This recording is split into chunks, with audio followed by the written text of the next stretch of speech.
조선의 암행어사가 무릎을 꿇었습니다. 장터 한복판에서 수십 명이 지켜보는 앞에서 그 앞에 있던 것은 낡은 앞치마를 두른 절뚝거리는 늙은 주막 여인이었습니다. 어머니, 저예요. 도준이에요. 그리고 그 순간 30년 전의 진실이 밝혀집니다. 30년 전 그 여인은 2살배기 아들을 팔았다는 누명을 썼습니다. 30년 후 그 아들은 복수하러 돌아왔습니다. 그런데 진실은 달랐습니다. 주막의 어미. 지금부터 그 30년의 이야기를 들려드리겠습니다. 오늘 이야기는 아버지의 임종 자리에서 시작됩니다. 30년 동안 몰랐던 비밀 하나. 그 비밀이 한 사내를 바꾸어 놓습니다. 천천히 함께 들어주세요. 한양 북촌의 가을 밤이었습니다. 높은 기와담한 사랑채의 촛불 하나가 가물가물 타고 있었습니다. 방 안에는 양 냄새가 가득했습니다. 마당에는 낙엽이 쌓였고 바람이 불 때마다 창호지가 바스락거렸습니다. 침상 위에는 한 노인이 누워 있었습니다. 강판서. 한때 조정을 호령하던 분이었습니다. 그러나 지금은 뼈만 앙상하게 남은 손이 이불 위에 힘없이 놓여 있었습니다. 그 곁에 한 남자가 앉아 있었습니다. 강희준. 나이 32. 조선 팔도를 누비는 암행어사였습니다. 냉철하고 유능하여 어떤 탐관오리 앞에서도 눈 하나 깜짝하지 않는 사내였지요. 오른쪽 귀 뒤에 초승달 모양의 작은 점. 한 번 보면 잊히지 않는 얼굴이었습니다. 이주는 아버지의 손을 꼭 잡고 있었습니다. 차갑고 마른 손이었습니다. 그때 그 손이 미세하게 떨리더니 이준의 손을 꽉 움켜쥐었습니다. 이준이 귀를 바짝 가져다 댔습니다. 간신히 들릴 정도의 목소리였습니다. 미안하다, 아버지. 왜요? 무엇이 미안하십니까? 강판서의 입술이 파르르 떨렸습니다. 내 어미는 거기까지였습니다. 그 말을 끝맺지 못한 채 강판서는 눈을 감았습니다. 심지가 타들어가며 촛불이 흔들렸습니다. 그저 깊고 무거운 침묵만이 방 안 가득 내려앉았습니다. 이주는 그 자리에서 한참을 움직이지 못했습니다. 뜨거운 것이 눈가에 맺혔습니다. 내 어미는 그 말이 무슨 뜻이었을까? 이주는 어릴 때부터 강판서 손에 자랐습니다. 양모는 12살 때 병으로 세상을 떠났고 그 이후로 양부와 둘이 살아왔지요. 친어미에 대해 물어본 적도 들은 적도 없었습니다. 그저 어딘가에 존재한다는 것을 막연히 짐작했을 뿐이었습니다. 3일장이 끝나가던 밤이었습니다. 조문을 마친 손님들이 빠져나간 빈소에서 이주는 잠시 바람을 쐬러 나왔습니다. 그때였습니다. 담장 그늘 아래에서 낮은 목소리가 들려왔습니다. 이주는 발걸음을 멈추었습니다. 이준이 말이야 알고 보면 강판서 친자식이 아니라더군. 이준의 발이 굳었습니다. 천한 주막 여인한테서 돈 주고 사왔다던데. 심장이 한 박자 건너뛰는 것 같았습니다. 그 여인이 지금도 장터 어딘가에서 주막을 하고 있다 하더라고. 이주는 기둥 뒤에 몸을 붙였습니다. 기둥을 잡은 손에 힘이 들어갔습니다. 손가락이 하얗게 변했습니다. 주막 여인이라고. 돈 받고 팔았다고. 귀를 의심했지만 목소리는 또렷했습니다. 이주는 이를 악물었습니다. 온몸에서 힘이 빠지는 것 같았지만 그 자리를 버텼습니다. 더 들어야 했습니다. 진실이 무엇인지 끝까지 들어야 했습니다. 그러나 친척들은 더 이상 자세한 이야기를 하지 않았습니다. 이주는 떨리는 다리를 끌고 빈소로 돌아왔습니다. 아버지의 영정사진을 바라보며 속으로 중얼거렸습니다. 아버지, 그래서 미안하다 하신 겁니까? 이것을 말씀하시려던 겁니까? 여기서 잠깐 이 이야기에서 빼놓을 수 없는 인물이 있습니다. 최참판. 한양 서쪽 일대의 땅 절반을 쥔 자였습니다. 허리는 굽었지만 눈빛은 사나웠습니다. 입술이 얇게 다물어져 있었고 눈가에는 늘 도끼가 서려 있었지요. 이 사람이 30년 전 이준의 친어미를 거리로 내쫓은 자였습니다.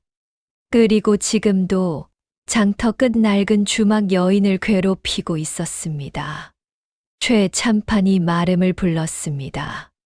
마름은 지주의 땅을 대신 관리하며 소장농에게 세금과 소장료 징수하던 중간 관리인이었습니다.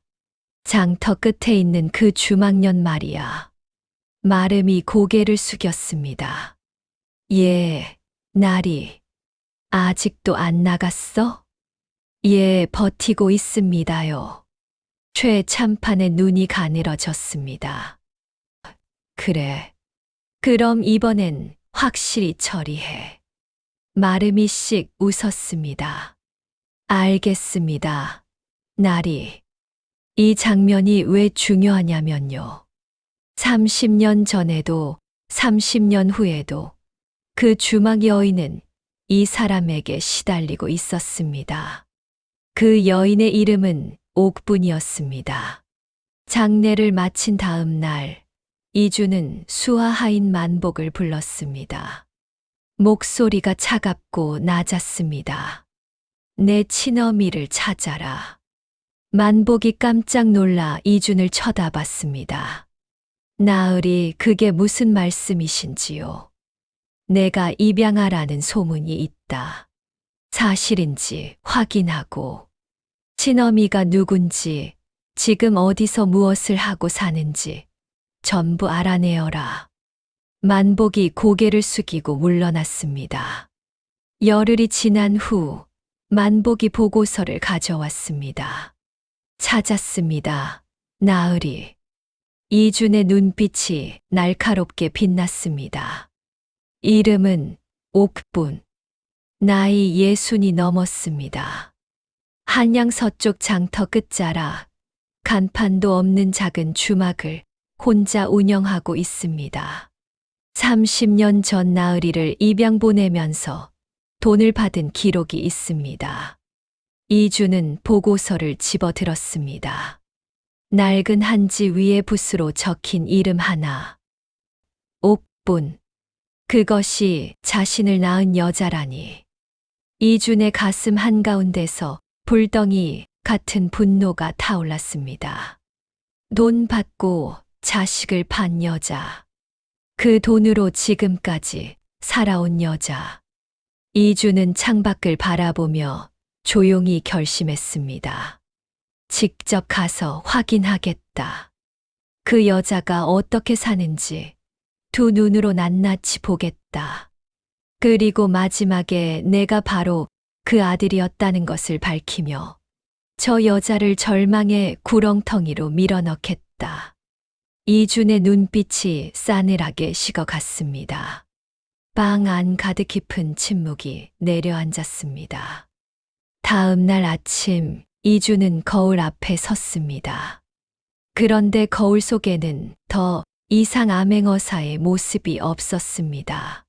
정갈하게 빗어 넘긴 머리 대신 일부러 헝클어뜨린 산발머리, 깨끗한 도포 대신 때가 찌들고 군데군데 찢어진 낡은 삼배의 적삼, 깔끔한 갓신 대신 앞코가 터진 낡은 집신, 이주는 거울 속 자신을 바라보며 씁쓸하게 웃었습니다. 그리고 문을 열었습니다. 이주는 알지 못했습니다. 자신이 복수하러 가는 그 주막에서 30년 동안 자신을 기다린 어머니가 매일 새벽 국밥을 끓이고 있다는 것을, 그리고 30년 동안 자신의 이름으로 편지를 써왔다는 것을. 이 일회 이야기는 여기까지입니다. 이주는 거지 행색으로 주막 문을 열었습니다. 그리고 처음으로 옥분을 마주했습니다. 다음 시간에는 이준이 주막에서 보고 느낀 것들을 들려드리겠습니다.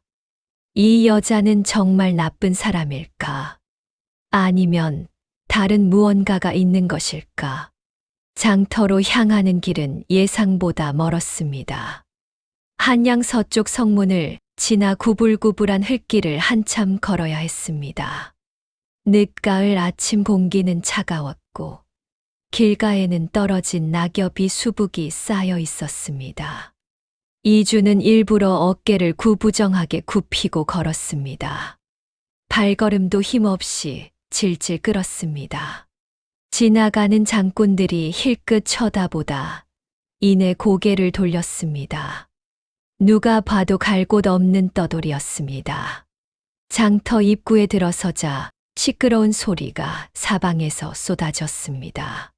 자, 신선한 생선이요. 생선, 배추 한 접에 2입, 따뜻한 국밥 있소. 이주는 장터를 천천히 걸으며 주위를 살폈습니다. 그런데 이준이 장터 안쪽으로 들어갈수록 이상한 장면이 눈에 들어왔습니다. 장터 한가운데 등을 잔뜩 굽힌 노파 하나가 상인들을 돌며 무언가를 요구하고 있었습니다. 최참판의 말음이었습니다. 이달분 자릿세 올랐어. 알지? 무슨 소리요? 지난달에 이미 올렸잖소. 그게 싫으면 자리 비켜. 다른 사람 줄 서 있어. 상인이 고개를 숙였습니다. 어쩔 수 없었습니다. 이주는 그 모습을 지나치며 눈을 가늘게 떴습니다. 최참판 땅이 이 장터 전체구나. 그리고 골목 맨 끝, 시간이 멈춘 듯 오래된 가게가 하나 보였습니다. 낡은 토석담, 삐뚤어진 나무 문, 문틈 사이로 솔솔 피어오르는 하얀 김. 이주는 걸음을 멈추었습니다. 저곳이구나. 문 옆에 삐뚤빼뚤하게 적힌 나무 패 하나. 국밥 7문, 된장찌개 5문. 그나마도 빛이 발해서 글씨가 희미했습니다. 이준이 나무 문을 밀었습니다. 삐걱 하는 소리. 따뜻한 김이 얼굴을 감쌌습니다. 고소한 참기름 냄새, 뜨끈한 국물 냄새, 코끝을 간지럽히는 그 냄새가 이상하게 익숙했습니다. 왜 이 냄새가 익숙한 것인가? 이주는 고개를 저었습니다. 생각을 떨쳐냈습니다. 안으로 들어섰습니다. 좁은 공간, 낡은 나무 식탁 4개, 벽에는 누렇게 빛바랜 달력, 그리고 그 여자가 보였습니다. 이주는 멈추었습니다. 60이 넘었다고 했던가. 깊은 주름이 파인 얼굴, 굵게 튀어나온 손마디, 낡은 앞치마에 국물 자국, 허리는 조금 굽어 있었습니다. 그리고 가장 눈에 띄는 것은 걸음걸이. 한쪽 다리를 절뚝거리며 걷고 있었습니다. 걸을 때마다 얼굴이 살짝 찡그려졌습니다. 저 다리는 왜 저런 것인가? 이준이 속으로 중얼거렸습니다. 그러다 이준의 눈이 한 곳에서 멈췄습니다. 여인의 눈빛, 절뚝거리는 다리와도 굽은 허리와도 달아빠진 앞치마와도 전혀 어울리지 않는 눈빛이었습니다. 이상하리만치 따뜻했습니다. 눈빛이 왜 저런가? 저게 말이 되는가? 여인이 고개를 들어 이준을 바라보았습니다. 때 묻은 옷, 헝클어진 머리, 앞코가 터진 집신. 누가 봐도 거지였습니다. 그런데 여인은 눈살 하나 찌푸리지 않았습니다. 오히려 자연스럽게 손짓하며 말했습니다. 어서 오시오. 이쪽에 앉으시오. 목소리가 부드러웠습니다. 거지한테 저렇게 친절하게 구는 사람이 있단 말인가? 착한 척하는 건가? 아니면 뭔가 노리는 것인가? 이주는 구석 자리에 앉았습니다. 여인의 뒷모습을 눈으로 쫓으며 국밥 한 그릇 드릴까요? 금방 나와요. 여인이 부엌으로 들어갔습니다. 절뚝거리는 다리로 무거운 솥뚜껑을 들어 올렸습니다. 국자로 국물을 떴습니다. 걸을 때마다 어깨가 기울었지만 손놀림은 능숙했습니다. 잠시 후 국밥이 나왔습니다. 김이 모락모락 피어오르는 뚝배기. 국밥 위에는 고기가 수북이 올려져 있었습니다. 거지 손님에게 이렇게까지 넉넉하게 주는 사람이 있다니. 뭔가 꾸미는 것이 분명하다. 그런데 그 순간이었습니다. 국밥을 내려놓다가 여인의 손이 멈췄습니다. 이준의 얼굴을 가만히 들여다보더니 눈이 커지는 것이 느껴졌습니다. 오른쪽 귀 뒤편을 보고 있었습니다. 초승달 모양의 작은 점. 여인의 손이 떨리기 시작했습니다. 뚝배기를 놓는 손끝이 미세하게 흔들렸습니다. 얼굴빛이 창백해졌습니다. 30년 전, 목욕을 시킬 때마다 손가락으로 어루만지던 그 점. 매일 밤 입을 맞추던 그 자리. 만약에 그 아이가 건강하게 자랐다면 저 나이쯤 됐을 거예요. 저렇게 컸을 거예요. 혹시 성함이 어찌 되시오? 뭔가를 간절히 바라는 눈빛이었습니다. 두려워하면서도 기대하는 복잡한 감정이 담긴 눈. 이준이 무심하게 대답했습니다. 강이준이요. 그 순간 여인의 눈에서 빛이 조금 사그라졌습니다. 기다리던 이름이 아니었습니다. 30년 전에 눈물을 삼키며 보낸 아들의 이름은 도준이었으니까요. 여인이 고개를 살짝 떨구더니 애써 웃음을 지었습니다. 아, 이준 서방님이구먼요. 맛있게 드시오. 그리고는 부엌으로 돌아갔습니다. 절뚝거리는 뒷모습이 왠지 쓸쓸해 보였습니다. 이주는 국밥을 한 숟갈 떴습니다. 고기가 듬뿍 들어 있었습니다. 국물을 한 모금 마셨습니다. 깊고 진한 맛이 혀끝에 감겼습니다. 이상하게 마음 한 구석이 편안해지는 느낌이었습니다. 마치 아주 오래전에 먹어본 것 같은 그리운 맛. 무슨 말도 안 되는 생각을 하는 것인가. 저 여자는 자신을 버린 사람이다. 돈 받고 팔아먹은 사람이다. 이주는 고개를 들어 옥분을 바라보았습니다. 부엌에서 설거지를 하고 있었습니다. 등이 굽어 있었고 어깨가 좁아 보였습니다. 저 굽은 등으로 30년을 살아온 건가? 저 절뚝거리는 다리로 매일 국밥을 끓여온 건가? 아니야. 다 계산된 행동일 거다. 착한 척 연기하는 것이다. 그런데 이상하게 가슴 한 구석이 찜찜했습니다. 이주는 그 느낌을 애써 무시했습니다. 그날 저녁, 이주는 며칠 더 머물기로 했습니다. 혹시 며칠 묵을 수 있겠소이까? 제가 허들의 씨를 돕겠습니다. 옥분의 얼굴에 안도의 빛이 스쳤습니다. 그래요. 뒷채에 창고가 있으니 거기서 지내시오. 밤이 깊어갔습니다. 이주는 창고 이불 위에 누워 천장을 바라보았습니다. 그때 가게 쪽에서 소리가 났습니다. 이준이 문틈으로 내다보았습니다. 옥분이 이 늦은 시간에 부엌에서 설거지를 하고 있었습니다. 그러다 창가에 앉아 무언가를 꺼내 들었습니다. 낡은 종이 한 장. 작은 아이가 그려진 그림 같은 것이었습니다. 옥분이 그것을 어루만지며 혼잣말을 했습니다. 도준아, 우리 아가 지금쯤 뭐 하고 있을까? 밥은 잘 먹고 있을까? 목소리가 떨렸습니다. 어둠 속에서 눈가에 물기가 반짝이는 것이 보였습니다. 저 여자가 그리워하는 아들이. 이주는 그 생각을 멈췄습니다. 그러다 옥분이 작게 흥얼거리기 시작했습니다. 낮고 부드러운 멜로디였습니다. 자장가 곡조였습니다.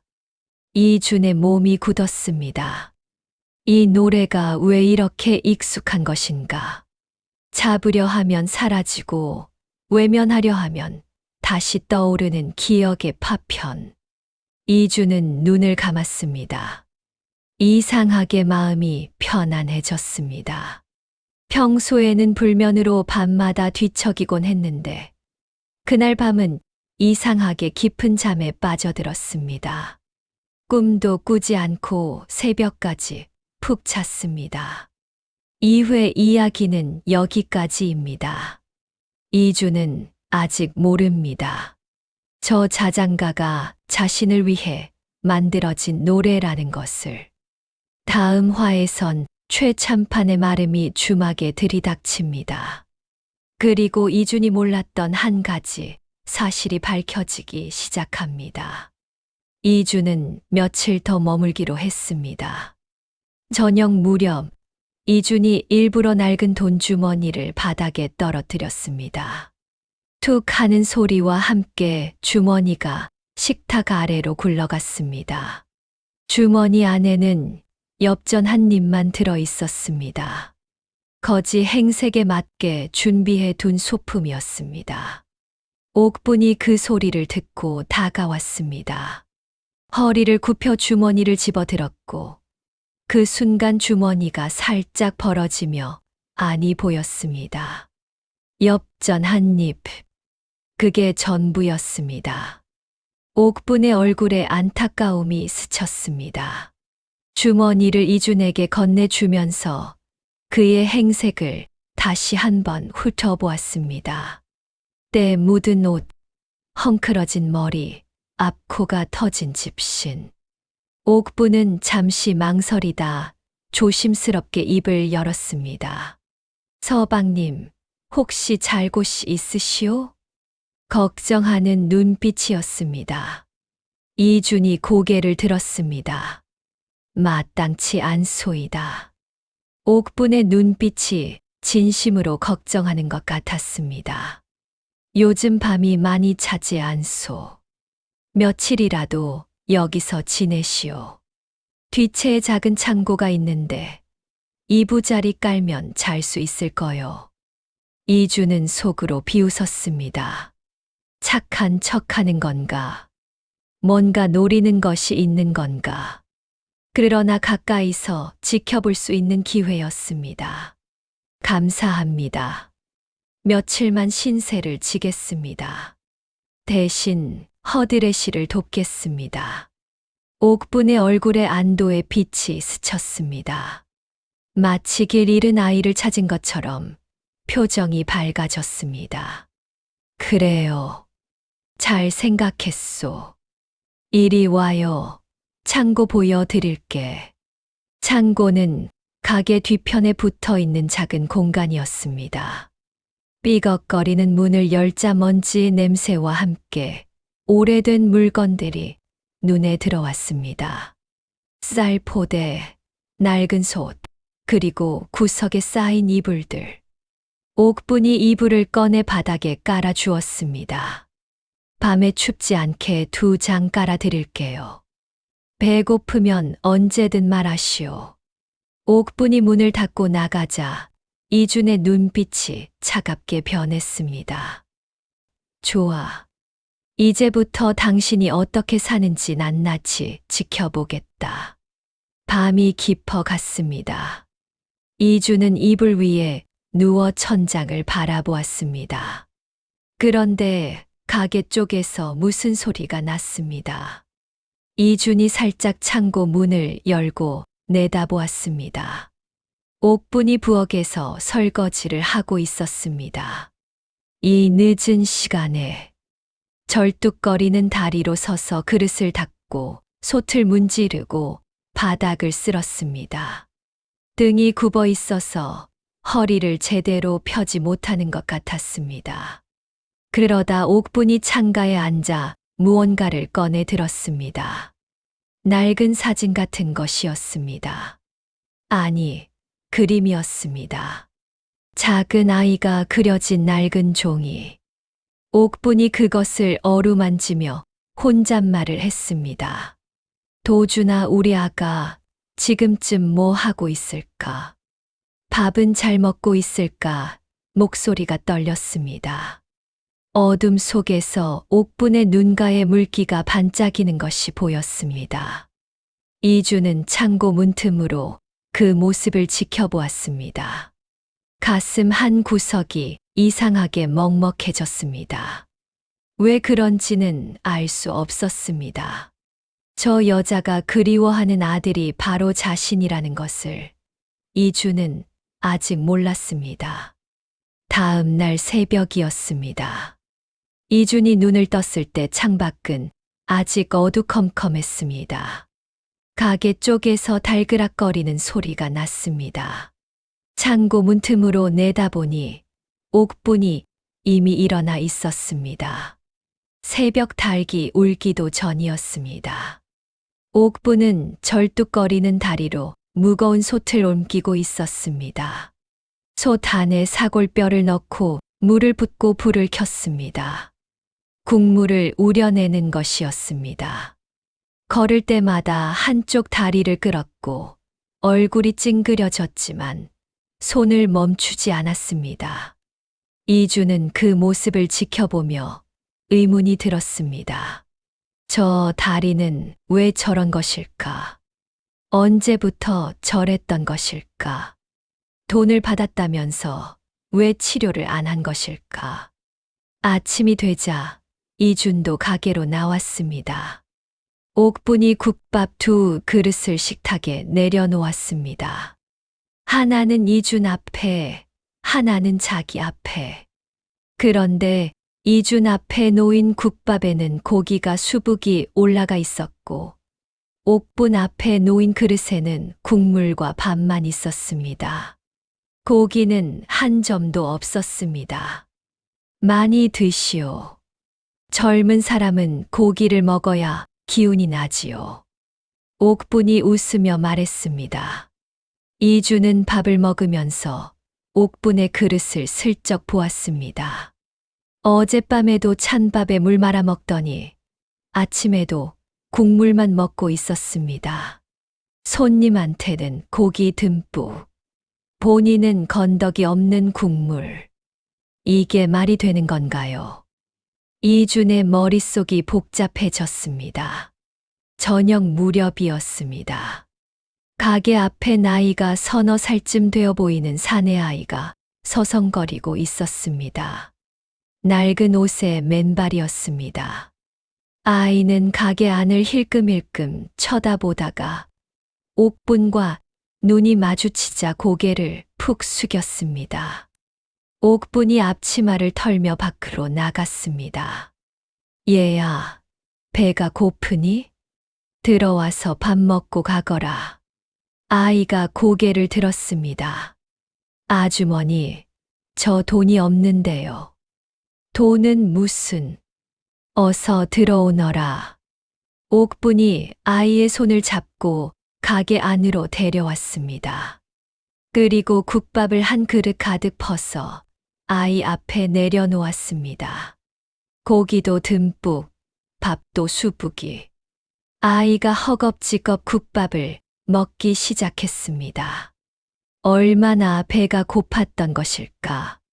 옥분이 아이 옆에 앉아 등을 쓰다듬어 주었습니다. 천천히 먹거라.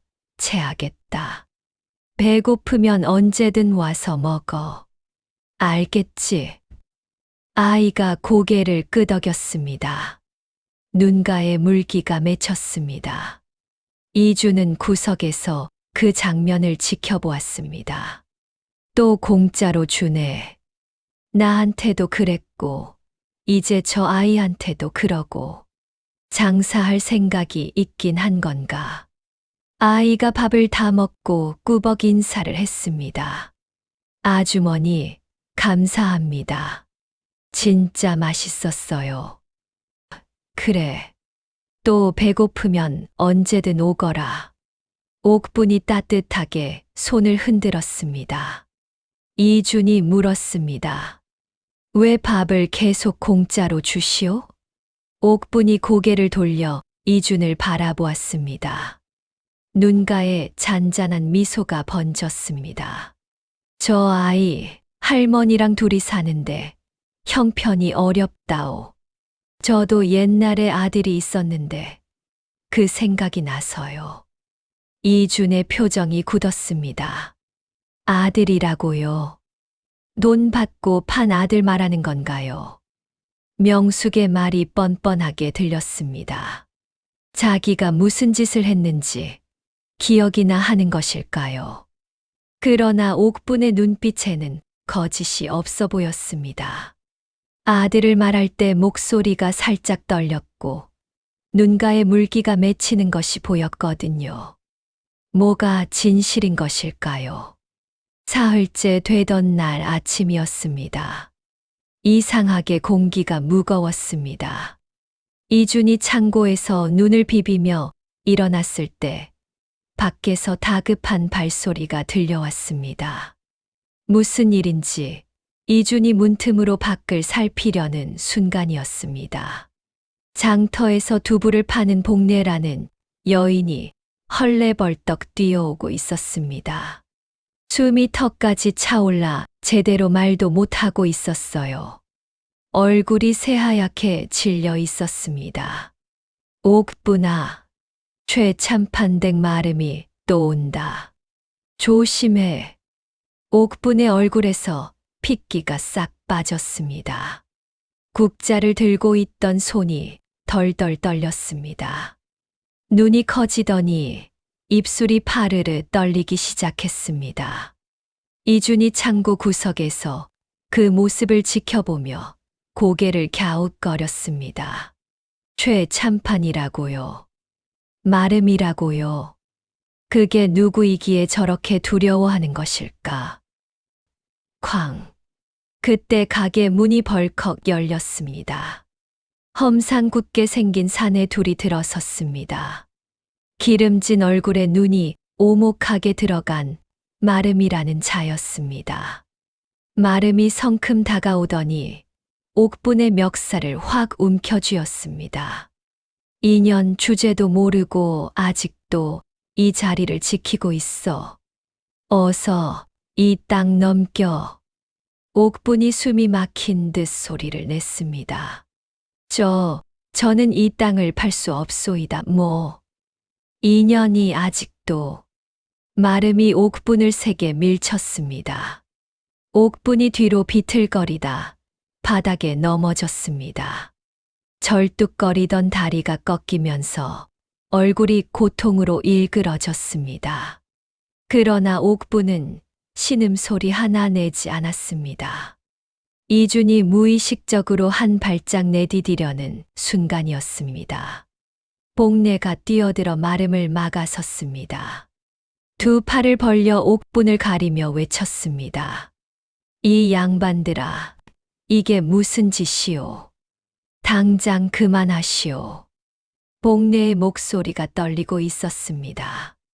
그러나 눈빛만큼은 단호했습니다. 복내가 마름을 똑바로 쳐다보며 말을 이었습니다. 목소리가 높아졌습니다. 옥분이 이 다리가 왜 이렇게 된 줄 아시오? 30년 전에 최참판 영감이 며느리를 밀어서 계단에서 굴러 떨어졌을 때 품에 안은 아기 지키려다 이렇게 된 거요. 그것도 모자라 한 푼도 없이 쫓아내더니 이제 와서 또 땅을 빼앗겠다는 거요. 이준의 눈이 커졌습니다. 뭐라고요? 계단에서 굴렀다고요. 아기를 지키려다가요. 마름이 복내에게 욕설을 퍼붓고 발길질을 하며 문을 박차고 나갔습니다. 쾅 하는 소리가 좁은 가게 안에 울려 퍼졌습니다. 무거운 침묵이 내려앉았습니다. 옥분이 바닥에 주저앉은 채 떨고 있었습니다.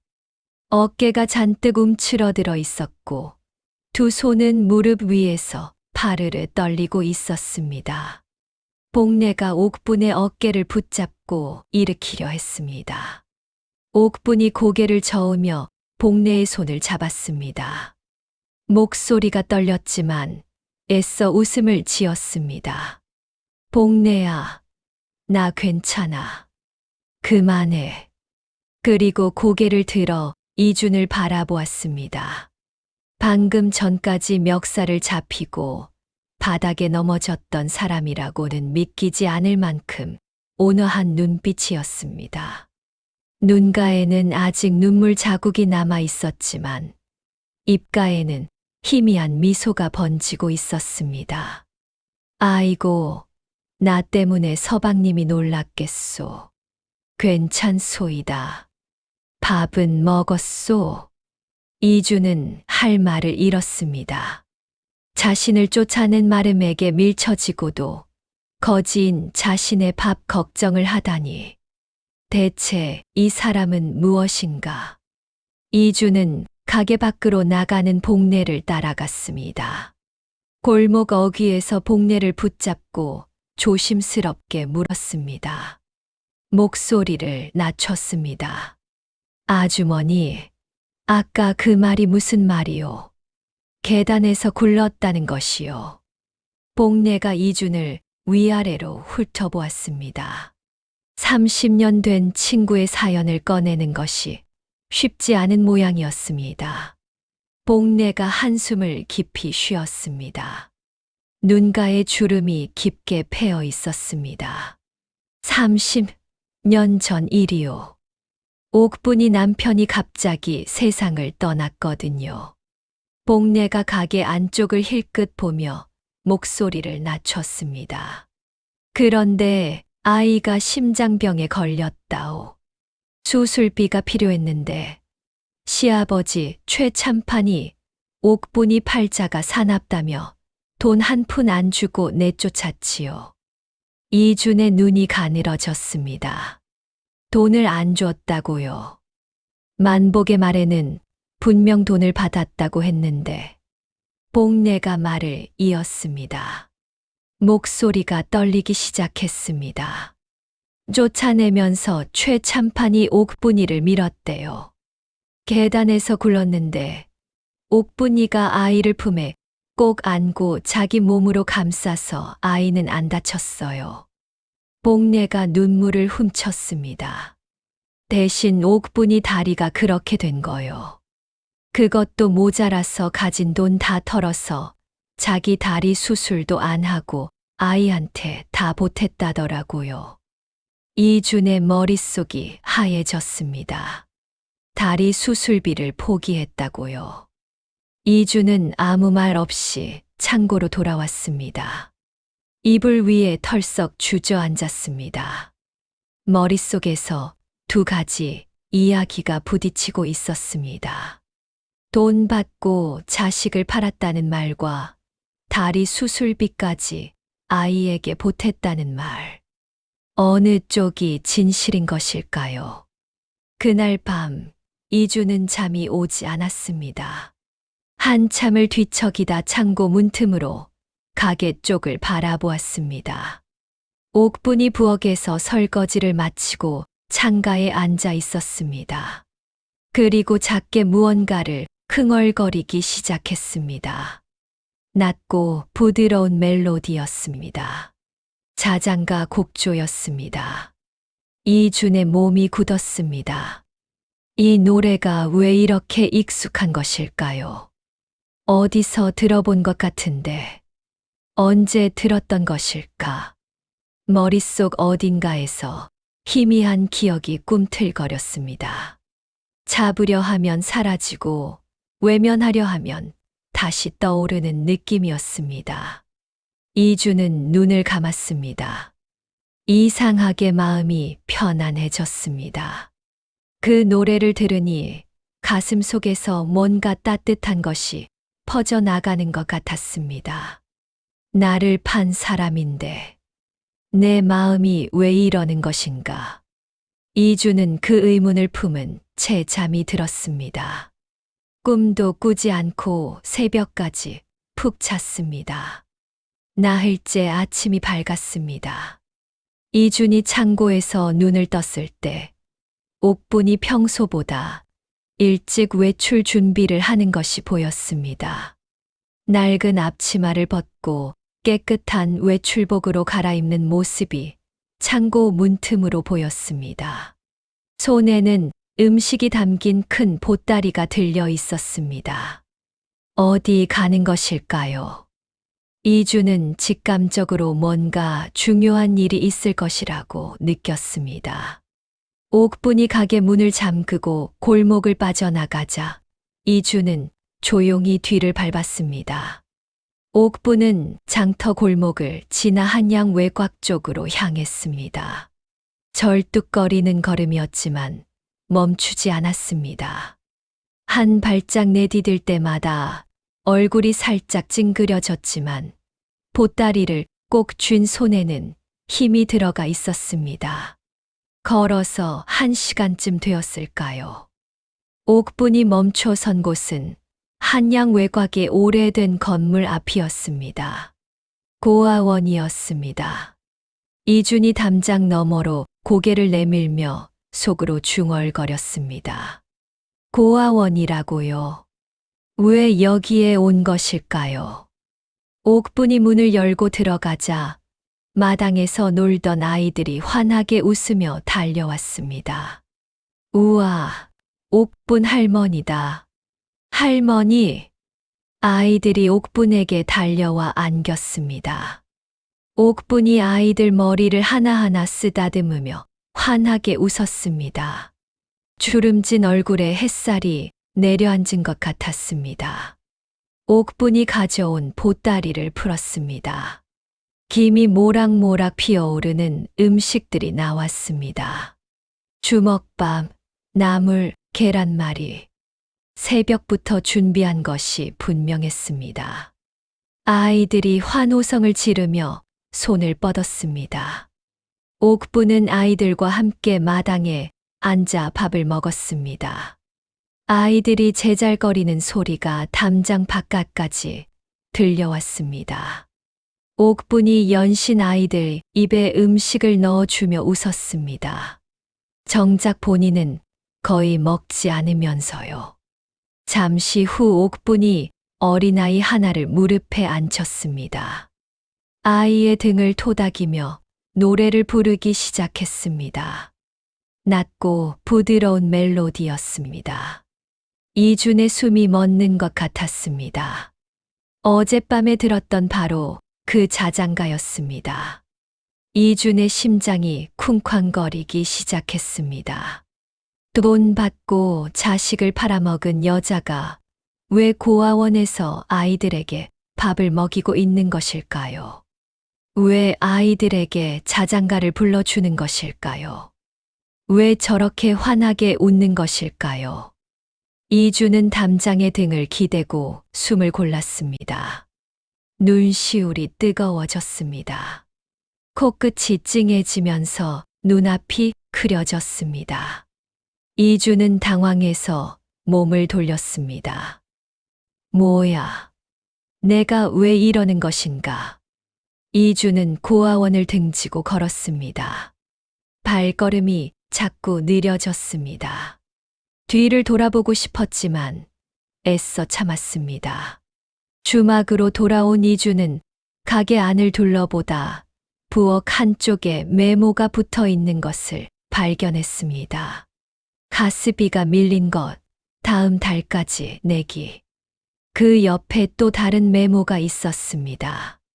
도준이 이름으로 이번 달 후원금 보내기.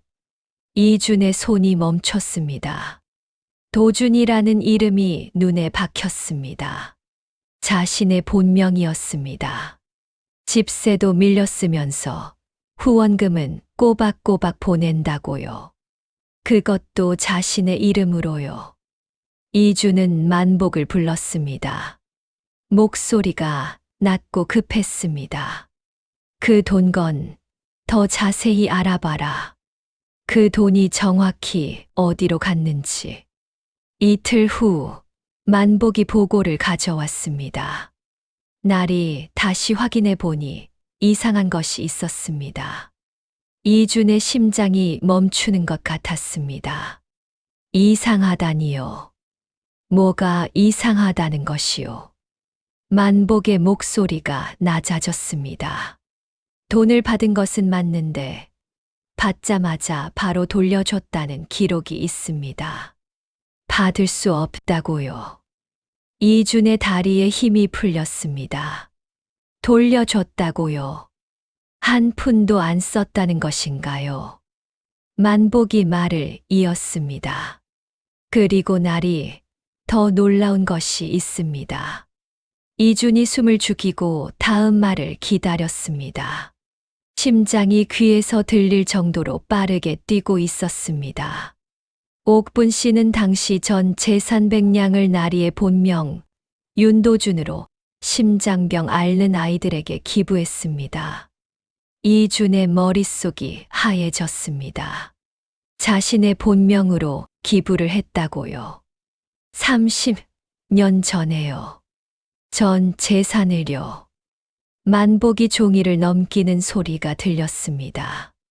그리고 30년간 매달 심장병 아이들 후원을 계속해 왔습니다. 이준의 숨이 멎는 것 같았습니다. 30년이요. 매달이요. 자신의 이름으로요. 총 기부금이 300냥이 넘습니다. 그 돈이면 다리 수술도 하고 더 편안하게 사실 수 있으셨을 텐데요. 이준의 손이 떨리기 시작했습니다. 목소리가 갈라졌습니다. 30년 동안 내 이름으로 기부를 했다고요. 다리 수술도 안 하고요. 이준은 창고 벽에 등을 기댔습니다. 다리에 힘이 풀려 그 자리에 주저앉았습니다. 차가운 시멘트 바닥이 등에 닿았지만 느껴지지 않았습니다. 30년이었습니다. 저 여인은 절뚝거리는 다리로 새벽부터 국밥을 끓이면서 번 돈을 자신의 이름으로 기부해 왔던 것이었습니다. 다리 수술비를 모을 수 있었는데도 그러지 않았습니다. 찬밥에 물 말아 먹으면서 앓고 터진 집신 신으면서 오직 자신의 이름으로 다른 아이들을 살려온 것이었습니다. 마지막으로 이주는 한 가지 시험을 해보기로 했습니다. 만복을 상단 주인으로 변장시켜 가게 땅 매입을 제안하게 했습니다. 사장님, 이 땅을 큰 값을 주고 사고 싶다는 분이 계십니다. 옥분의 눈이 커졌습니다. 놀란 표정으로 만복을 바라보다가 한참 동안 아무 말도 하지 않았습니다. 시선이 가게 안을 천천히 둘러보았습니다. 낡은 솥, 달아진 나무 의자, 벽에 걸린 오래된 달력까지. 긴 침묵 끝에 옥분이 고개를 저었습니다. 죄송하오. 이 주막은 못 팝니다. 목소리가 조용하지만 단호했습니다. 만복이 어리둥절한 표정으로 물었습니다. 큰 값인데요. 이 동네 시세보다 몇 배나 높은 금액입니다. 옥분이 창밖을 바라보며 대답했습니다. 목소리가 조금 떨렸습니다. 이 주막은 30년 전 제 아이와 며칠을 함께 보낸 곳이요. 제 아들과 추억이 남아있는 유일한 곳이요. 그런 곳을 저는 절대 떠날 수가 없소이다. 잠시 숨을 고르고 말을 이었습니다. 혹시 정말, 혹시라도 아들이 저를 찾아온다면 여기 있어야 만날 수 있잖소. 그러니까 저는 절대 이곳을 떠날 수가 없소이다. 이준의 손이 떨렸습니다. 숨이 막히는 것 같았습니다. 가슴 한가운데가 뜨겁게 조여왔습니다. 지금까지 믿어왔던 모든 것이 무너지고 있었습니다. 다음 날이었습니다. 이준이 창고에서 나와 구석에 앉아 있을 때 갑자기 가게 문이 벌컥 열렸습니다. 이번에는 마름이 혼자가 아니었습니다. 최참판의 아들 그리고 사패지를 들고 온 중인 하나가 함께였습니다. 계약서대로야. 오늘 안으로 짐 싸서 나가. 옥분이 가게 앞을 막아섰습니다. 목소리가 떨렸지만 물러서지 않았습니다. 그런 계약서 쓴 적 없다고요. 누구 도장이 찍혔는지 모르지만 저는 그런 계약서 쓴 적 없소이다. 마름이 손짓하자 뒤따라온 사내들이 가게 안으로 밀고 들어왔습니다. 물건들을 밖으로 던지기 시작했습니다. 냄비가 굴러 떨어지고 그릇이 깨졌습니다. 쨍그랑 소리가 골목에 울렸습니다. 옥분이 필사적으로 막았습니다. 안 돼요. 제발 그만해요. 옥분이 부엌 쪽으로 달려가 솥을 붙들었습니다. 30년 동안 국밥을 끓여온 솥이었습니다. 아들이 돌아오면 따뜻한 국밥을 끓여주겠다고 마음먹었던 솥이었습니다. 사내 하나가 옥분을 세게 밀쳤습니다. 옥분이 뒤로 비틀거리다 바닥에 넘어졌습니다. 절뚝거리는 다리가 꺾이면서 얼굴이 고통으로 일그러졌습니다. 손바닥이 깨진 그릇 조각에 긁혔습니다. 피가 배어 나왔습니다. 복례가 비명을 질렀습니다. 장터 상인들이 모여들었지만 사내들에게 막혀 다가가지 못했습니다. 최참판 아들이 비웃음을 흘렸습니다. 순순히 나갔으면 이렇게 안 됐을 텐데. 옥분이 바닥에 쓰러진 채 가늘게 올려다보았습니다. 눈물이 흘러내렸습니다. 30년을 지켜온 이 자리를 이렇게 빼앗기는 것인가요? 아들과 추억이 담긴 유일한 곳을 잃어버리는 것일까요? 명숙이 절망에 빠져 있었습니다. 바로 그때였습니다. 사내가 옥분이 바닥에 쏟아진 물건들을 발로 걷어찼습니다. 구석에 있던 낡은 보따리가 바닥으로 굴러 떨어졌습니다. 낡은 천이 풀리면서 안에 있던 물건들이 바닥에 쏟아졌습니다. 작은 베넷저고리 하나, 작은 버선 한 켤레, 그리고 수십 장의 편지 묶음이 흩어졌습니다. 안 돼요. 그것만은 안 됩니다. 옥분이 비명에 가까운 목소리를 질렀습니다. 다친 다리를 끌고 바닥으로 기어가 편지들을 긁어모으려 했습니다. 이준이 저도 모르게 발걸음을 옮겼습니다.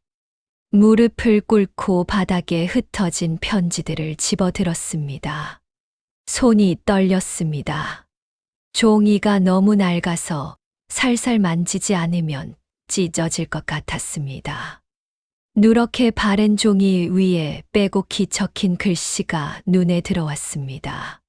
첫 번째 편지를 펼쳤습니다. 도준아, 내가 애미하고 옹알이하던 소리가 년 지난 지금도 귀에 맴돈단다.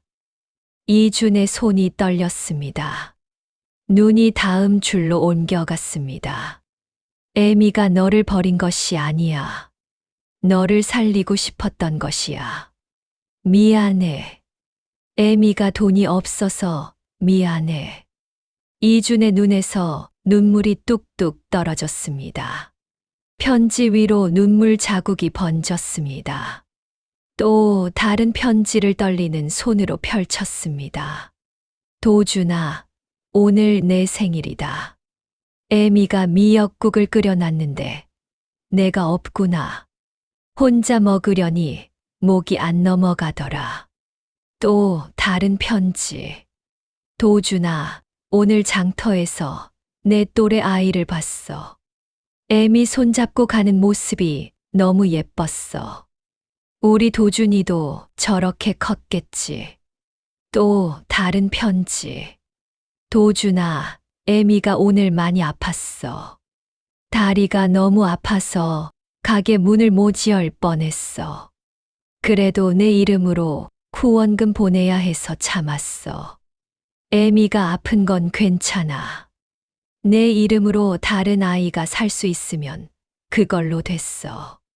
이주는 더 이상 읽을 수가 없었습니다.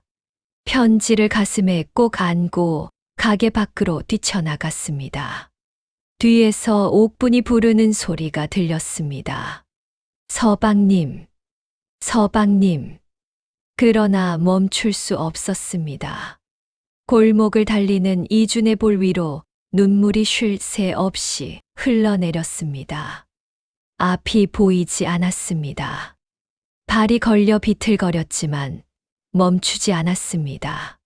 장터 끝 골목 막다른 곳에서야 멈춰 섰습니다.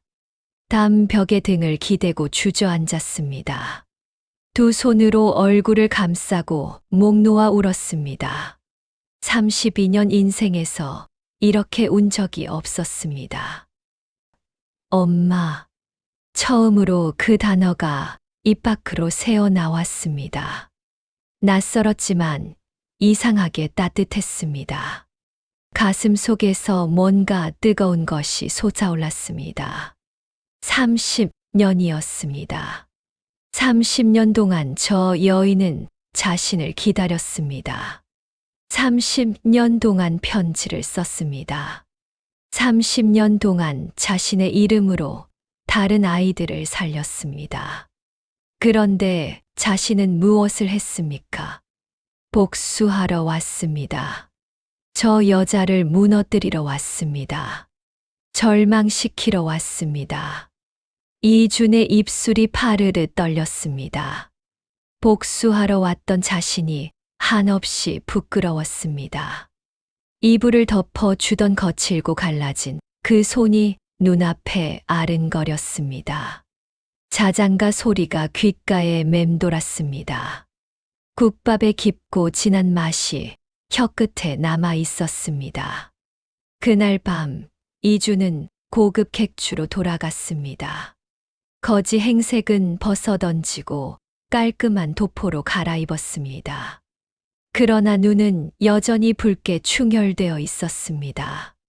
편지들을 가슴에 품고 침상에 앉아 오래도록 창밖을 바라보았습니다. 한편 옥부는 그날 밤 가게 문 앞에 앉아 골목 어귀를 바라보았습니다. 해가 지고 어둠이 내려앉아도 자리를 뜨지 않았습니다. 차가운 바람이 불어왔지만 움직이지 않았습니다. 혹시라도 이준이 돌아올까봐. 이틀이 지났습니다. 이준은 객주방 안에서 창밖을 바라보았습니다. 시장 골목이 보이지 않았지만 그쪽을 향해 서 있었습니다. 손에는 편지들이 들려 있었습니다. 30년 동안 붙이지 못한 편지들. 누렇게 바랜 종이 위에 빼곡히 적힌 글씨들. 애미가 너를 버린 것이 아니야. 그 문장이 가슴에 불로 새겨진 것 같았습니다. 이주는 만복을 불렀습니다. 목소리가 낮고 단호했습니다. 평소와는 다른 톤이었습니다. 최참판 일가와 그 말음 전부 조사해라. 약점이고 죄목이고 전부 찾아내어라. 만복이 고개를 숙이며 대답했습니다. 알겠습니다. 나리. 이준이 창밖을 바라보며 말을 이었습니다. 눈빛이 차갑게 가라앉아 있었습니다. 그러나 그 안에는 뜨거운 불꽃이 타오르고 있었습니다. 그리고 그 장터, 땅 전체 매입 준비를 해라. 장터 상인들이 쫓겨나는 일이 없도록. 만복이 잠시 놀란 표정을 지었지만 곧 고개를 끄덕였습니다. 사흘 후였습니다. 장터 골목은 평소와 다름없이 시끌벅적했습니다. 두부장수 복례가 가게 앞에서 두부를 썰고 있었고 엿장수가 가위를 딱딱거리며 지나갔습니다. 그때 골목 입구 쪽에서 발소리가 울렸습니다. 하나가 아니었습니다. 말발굽 소리가 들려왔습니다. 점점 커지더니 검은 갓을 쓴 사내들이 줄지어 장터 골목으로 들어왔습니다. 옥분의 가게 앞에 막 들이닥치려던 최참판 아들과 마름이 굳었습니다. 상인들이 하나둘 고개를 돌렸습니다. 선두에서 말을 탄 사내가 내렸습니다. 정갈한 도포 차림이었습니다. 어깨가 곧게 펴져 있었고 턱선이 단단하게 굳어 있었습니다. 한 걸음 한 걸음 내디딜 때마다 위압감이 느껴졌습니다. 오른쪽 귀 뒤에 초승달 모양의 작은 점. 며칠 전까지 창고에서 잠을 자던 그 떠돌이 청년이었습니다. 그러나 지금은 완전히 다른 사람 같았습니다. 사내가 품 안에서 패를 꺼내 높이 들었습니다. 쩌렁쩌렁한 목소리가 골목 전체에 울려 퍼졌습니다. 암행어사 출두요. 마름의 얼굴이 새하얗게 질렸습니다. 최참판 아들의 입이 벌어졌습니다. 한 발짝 뒤로 물러서려 했지만 이미 포졸들이 골목 입구를 막고 있었습니다. 바닥에 주저앉아 있던 옥분이 고개를 들어 이준을 바라보았습니다.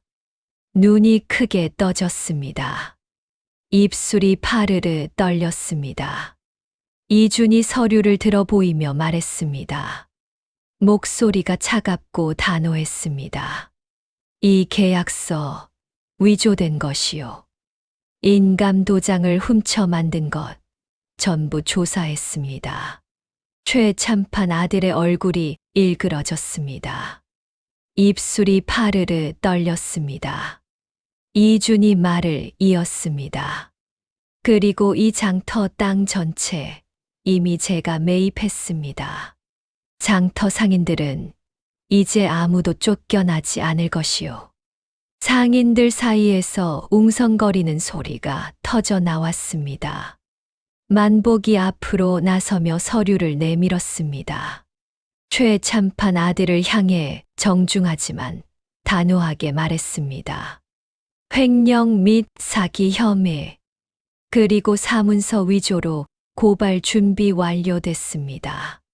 장터 상인들 상대로 사기 친 건수만 13건이더군요.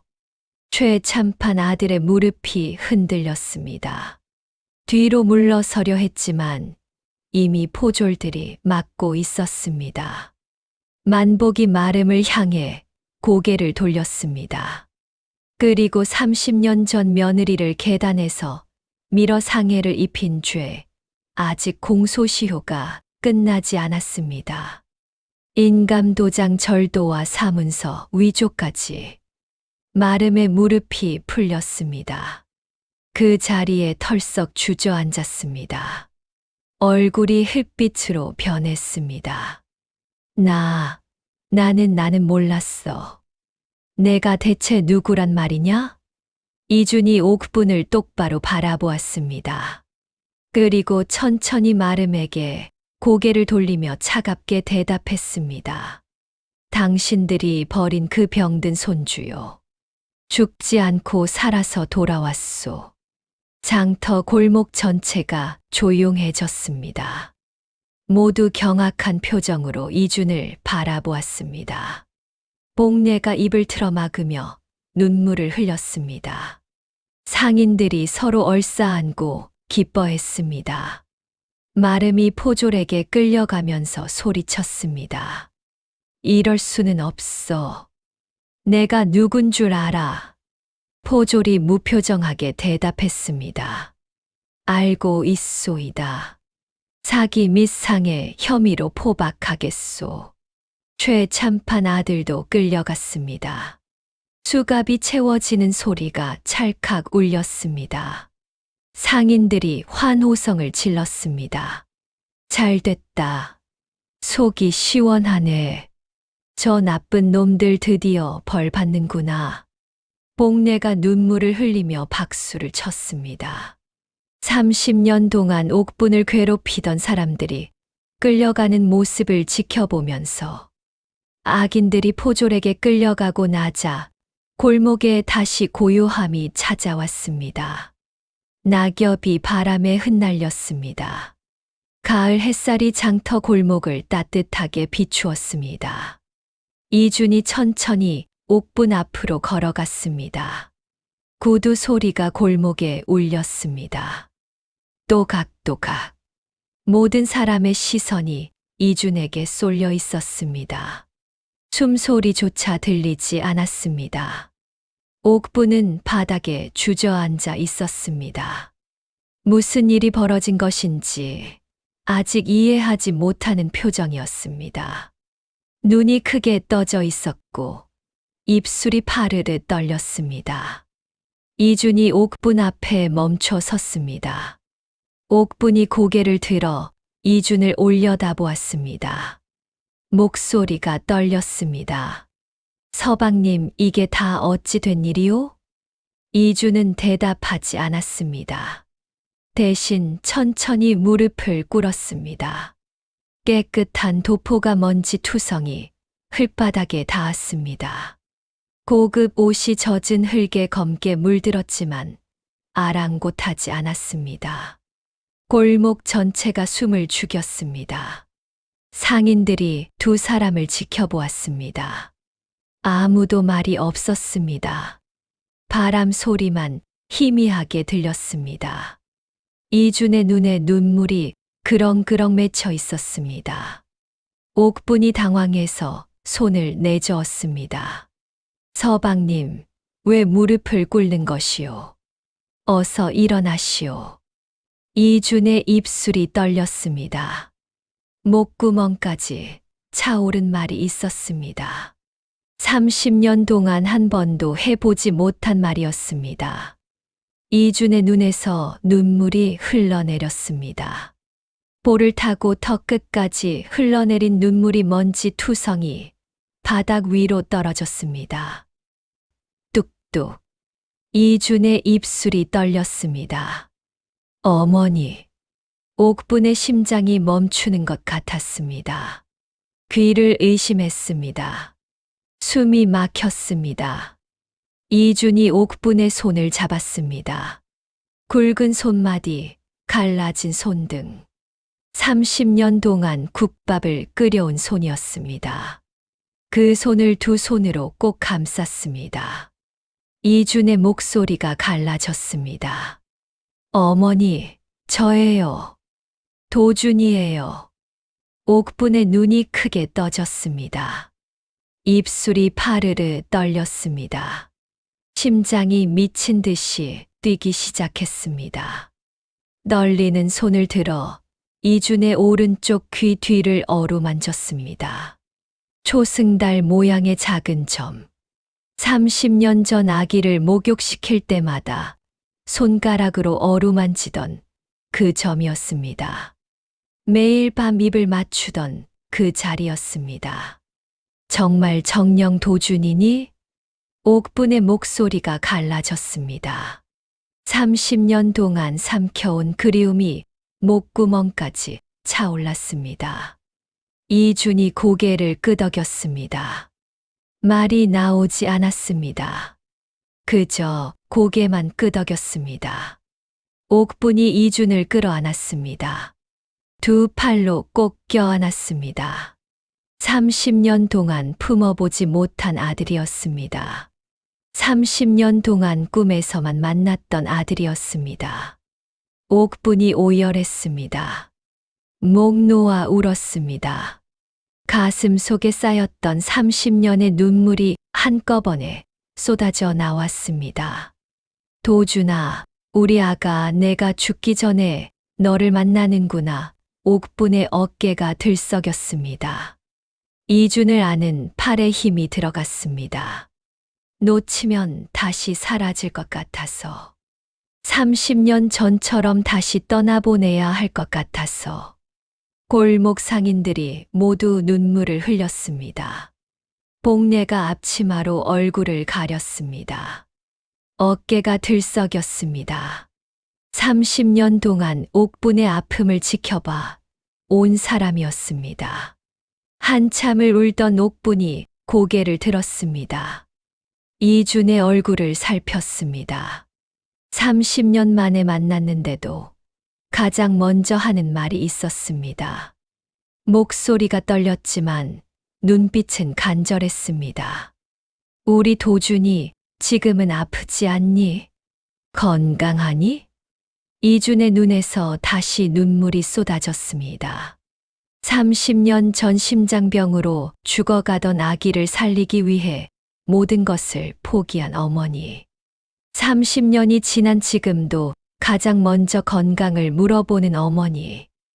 예, 어머니. 저 건강합니다. 옥분이 이준의 두 뺨을 두 손으로 감쌌습니다. 눈물 젖은 얼굴에 미소가 번졌습니다. 주름진 얼굴에 햇살이 내려앉은 것 같았습니다. 그것만 들으면 됐어. 그것만으로 됐어. 복례가 입을 가리고 엉엉 울음을 터뜨렸습니다. 상인들이 서로 얼싸안고 눈물을 훔쳤습니다. 장터 골목 전체가 따뜻한 울음소리로 가득 찼습니다. 한 달이 지났습니다. 이준은 한양 최고의 의원을 불러 어머니의 다리를 치료해 드렸습니다. 30년 묵은 상처를 치료하는데 꼬박 한 달이 걸렸습니다. 치료가 끝나던 날이었습니다. 옥분이 복도를 걸어 나왔습니다. 절뚝거리지 않았습니다. 두 발로 제대로 반듯하게 걸었습니다. 이준이 복도 끝에서 어머니를 기다리고 있었습니다. 옥분이 다가오자 두 팔을 벌렸습니다. 환하게 웃었습니다. 어머니, 이제 어디든 함께 걸을 수 있어요. 옥분도 환하게 웃었습니다. 그래, 우리 도준이랑 어디든 갈 수 있겠네. 두 달 후, 이준은 자신이 운영하는 재단의 이름을 바꿨습니다. 옥분 심장 재단. 30년 동안 도준이라는 이름으로 아이들을 후원해 온 어머니를 위한 선물이었습니다. 재단 행사가 열렸습니다. 이준이 어머니를 직접 모시고 갔습니다. 행사장에는 후원금으로 수술을 받은 아이들이 줄지어 서 있었습니다. 아이들이 옥분에게 달려와 안겼습니다. 할머니, 감사합니다. 할머니 덕분에 저 건강해졌어요. 저 이제 뛰어다닐 수 있어요. 옥분의 눈에 눈물이 그렁그렁 맺혔습니다. 30년 동안 혼자 보낸 후원금이 이렇게 많은 아이들을 살렸습니다. 떨리는 손으로 아이들의 머리를 쓰다듬었습니다. 석 달 후, 옥분의 주막에 새 간판이 걸렸습니다. 복례의 주막. 이준이 직접 주문해서 만든 간판이었습니다. 옥분이 30년 지기 복례에게 가게를 넘겨준 것이었습니다. 재개장 첫날 장터 상인들이 줄을 서서 기다렸습니다. 복례가 국물을 끓이고 옥분이 고기를 썰었습니다. 이주는 앞치마를 두르고 설거지를 했습니다. 한 손님이 이준을 보며 물었습니다. 저 청년은 누구요? 복례가 어깨를 으쓱하며 대답했습니다. 우리 가게 전 주인장 어머니 아들이에요. 효자라니까요. 저녁이 되자 세 사람은 가게 문을 닫았습니다. 복례가 이준의 손을 덥석 잡았습니다. 도준아, 고마워. 정말 고맙다. 내가 평생 두부 팔면서 이런 날이 올 줄 몰랐어. 복례의 눈에서 눈물이 뚝뚝 떨어졌습니다. 이준이 고개를 숙이며 말했습니다. 아주머니, 제가 더 감사합니다. 30년 동안 어머니 곁을 지켜주셨잖아요. 저 대신 어머니 편이 되어 주셨잖아요. 아주머니가 안 계셨으면 어머니는 혼자였을 거예요. 이준의 목소리가 떨렸습니다. 그날 밤이었습니다.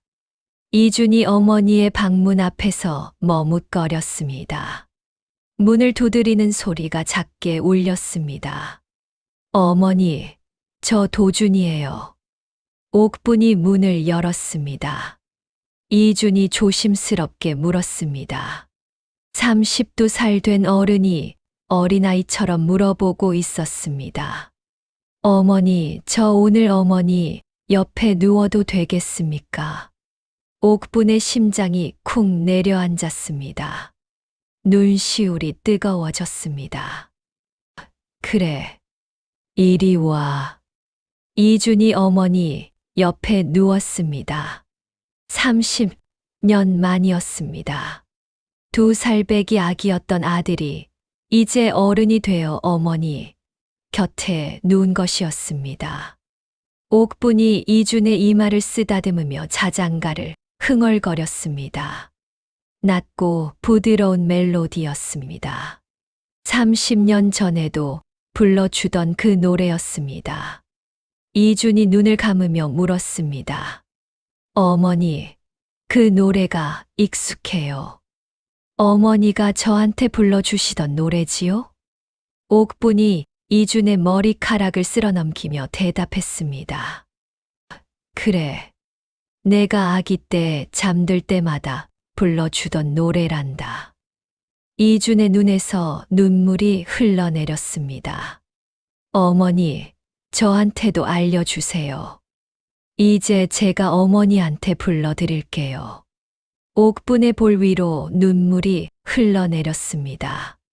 그러나 입가에는 미소가 번졌습니다. 그래, 알려줄게. 천천히 알려줄게. 창밖으로 달빛이 쏟아져 들어왔습니다. 2 사람의 손이 꼭 맞잡혀 있었습니다. 30년의 기다림이 끝났습니다. 30년의 오해가 풀렸습니다. 그리고 30년 만에 어머니와 아들이 다시 한 이불 속에 누웠습니다. 어르신 여러분, 이야기 잘 들으셨습니까? 진짜 부자는 돈이 많은 사람이 아닙니다. 진짜 부자는 사랑하는 사람의 손을 잡을 수 있는 사람입니다. 그리고 진짜 가족은 피가 아니라 마음으로 이어지는 것입니다. 30년간 옥분 곁을 지킨 복례도, 도준을 건강하게 키워준 양부모님도 모두 옥분과 도준의 진짜 가족이었습니다. 오늘 이야기가 마음에 작은 울림을 남기셨다면 좋겠습니다. 다음 시간에도 따뜻한 이야기로 찾아뵙겠습니다. 항상 건강하게 지내세요. 감사합니다.